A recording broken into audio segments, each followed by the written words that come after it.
ನಮಸ್ಕಾರ friends, welcome to our channel. ಇವತ್ತೊಂದು hot topic ಬಗ್ಗೆ ಮಾತಾಡಕ್ ಹೋಗ್ತಾ ಇದ್ದೀನಿ. ಬೆಂಗಳೂರಿನ ಸ್ಮಾಲ್ ವೆಂಡರ್ಸ್ ಮತ್ತು ಡಿಜಿಟಲ್ ಪೇಮೆಂಟ್ ಗೊಂದಲ ಪ್ಲಸ್ ಇನ್ಕಮ್ ಟ್ಯಾಕ್ಸ್ ಇಲಾಖೆಯ ನೋಟಿಸ್ ಡ್ರಾಮಾ. ರೆಡಿಯಾಗಿ ಲೆಟ್ಸ್ ಡೈವ್ ಇನ್. ಬೆಂಗಳೂರಿನ ರಸ್ತೆ ಬದಿಯ ಎಳ್ನೀರು ಮಾರೋರಿಂದ ಹಿಡಿದು ದಿನಸಿ ಅಂಗಡಿಯವರೆಗೂ ಎಲ್ಲರದು ಒಂದಾ ಗಲಾಟೆ ಮಾಡ್ತಾ ಇದ್ದಾರೆ. No UPI payment, only cash ಕೊಡಿ. ಯಾಕೆ ಗೊತ್ತಾ? ಇನ್ಕಮ್ ಟ್ಯಾಕ್ಸ್ ಇಲಾಖೆಯವರಿಗೆ ಈ ಡಿಜಿಟಲ್ ಟ್ರಾನ್ಸಾಕ್ಷನ್ ಒಂದು ದೊಡ್ಡ ಕ್ಲೂ ಕೊಟ್ಟಿದೆ. ಯಾರು ಎಷ್ಟು ದುಡ್ಡು ಮಾಡ್ತಾ ಇದ್ದಾರೆ, ಎಷ್ಟು ಟ್ಯಾಕ್ಸ್ ಕಟ್ಟಿಲ್ಲ ಅಂತ ಟ್ರ್ಯಾಕ್ ಮಾಡೋಕ್ಕೆ ಎಲ್ಲ ಡಿಜಿಟಲ್ ಫುಟ್ ಪ್ರಿಂಟ್ಸ್ ಆಗ್ಬಿಟ್ಟಿದ್ದಾವೆ. ಇಮ್ಯಾಜಿನ್ ಮಾಡ್ಕೊಳ್ಳಿ, ನೀವೊಂದು ಎಳ್ನೀರು ಕುಡಿಯೋಕೆ ಹೋಗ್ತೀರಾ, ಫೋನ್ ಪೇ ತೊಗೊಂಡು ಹೋಗ್ತೀರಾ, ಆದರೆ ವೆಂಡರ್ ಹೇಳ್ತಾನೆ ಕ್ಯಾಶ್ ಕೊಡಿ, UPI ಬೇಡ ಅಂತ. ಇನ್ನೊಂದು ಕಡೆ ಹೋಗ್ತೀರಾ ದಿನಸಿ ಅಂಗಡಿಗೆ, ಅಲ್ಲಿ ಸಾಸಿವೆ ಕೊಡಿ ಅಂತೀರಾ, ಅಲ್ಲೂ ಕ್ಯಾಶ್ ಕೊಡಿ, UPI ಬೇಡ ಅಂತಾರೆ. ಈಗ ಗ್ರಾಹಕರಿಗೆ ಒಂದೇ ಗೊಂದಲ, ಯಾರೀ ಡಿಜಿಟಲ್ ಕಾಲದಲ್ಲಿ ಕ್ಯಾಶ್ ಇಟ್ಕೊಂಡು ಓಡಾಡ್ತಾರೆ, UPI ಅಕ್ಸೆಪ್ಟ್ ಮಾಡಿ, ಇಲ್ಲಾಂದ್ರೆ ನಾವು ಬೇರೆ ಅಂಗಡಿಗೆ ಹೋಗ್ತೀವಿ ಅಂತ. ಆದರೆ ಇದಕ್ಕೆ ರೀಸನ್ ಏನು? ಇನ್ಕಮ್ ಟ್ಯಾಕ್ಸ್ ಇಲಾಖೆಯವರು ಕರ್ನಾಟಕ ರಾಜ್ಯ ಸರ್ಕಾರದ ಟಾರ್ಗೆಟ್ ರೀಚ್ ಮಾಡಲು ಸ್ಮಾಲ್ ವೆಂಡರ್ಸ್ ಮೇಲೆ ದುರ್ಬಿನ್ ಹಾಕಿ ಕೂತಿದ್ದಾರೆ. ಇಯರ್ಲಿ ಸುಮಾರು 40 ಲಕ್ಷ ದುಡಿತಿರೋ ವೆಂಡರ್ಸ್ಗೆ ನೋಟಿಸ್ ಹಾಕಿದ್ದಾರೆ. ನೀವು ಎಷ್ಟು ಅರ್ನ್ ಮಾಡ್ತಾ ಇದ್ದೀರಾ, ಇದಕ್ಕೆ ಟ್ಯಾಕ್ಸ್ ಎಷ್ಟು ಕಟ್ಟಿಲ್ಲ, ಈಗ ಪೇ ಮಾಡಿ ಅಂತ ವಾರ್ನಿಂಗ್ ಕೊಟ್ಟಿದ್ದಾರೆ. ಇದರಿಂದ ಸ್ಮಾಲ್ ವೆಂಡರ್ಸ್ಗೆ ಟೆನ್ಷನ್ ಆಗಿದೆ. ಡಿಜಿಟಲ್ ಪೇಮೆಂಟ್ ಎಕ್ಸೆಪ್ಟ್ ಮಾಡಿದ್ರೆ ನಮ್ಮ ಟ್ರಾನ್ಸಾಕ್ಷನ್ ಎಲ್ಲ ಎಕ್ಸ್ಪೋಸ್ ಆಗುತ್ತೆ ಅಂತ UPIಗೆ ನೋ ಅಂತ ಹೇಳ್ತಾ ಇದ್ದಾರೆ, ಕ್ಯಾಶ್ ಕೊಡಿ ಅಂತ ಹೇಳ್ತಾ ಇದ್ದಾರೆ.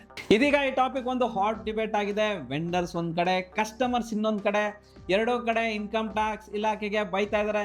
ಇನ್ಕಮ್ ಟ್ಯಾಕ್ಸ್ ಇಲಾಖೆಯವರು ರಾಜ್ಯ ಸರ್ಕಾರದ ಕಡೆ ಬೆಳ್ ತೋರಿಸ್ತಾ ಇದ್ದಾರೆ. ಆದರೆ ರಾಜ್ಯ ಸರ್ಕಾರವು GST ನಮ್ದಲ್ಲ, ಇದು ಸೆಂಟ್ರಲ್ ಗೌರ್ಮೆಂಟ್ ಜಾರಿ ಮಾಡಿದೆ ಅಂತ ಕೈ ತೊಳ್ಕೊಂತ ಇದ್ದಾರೆ.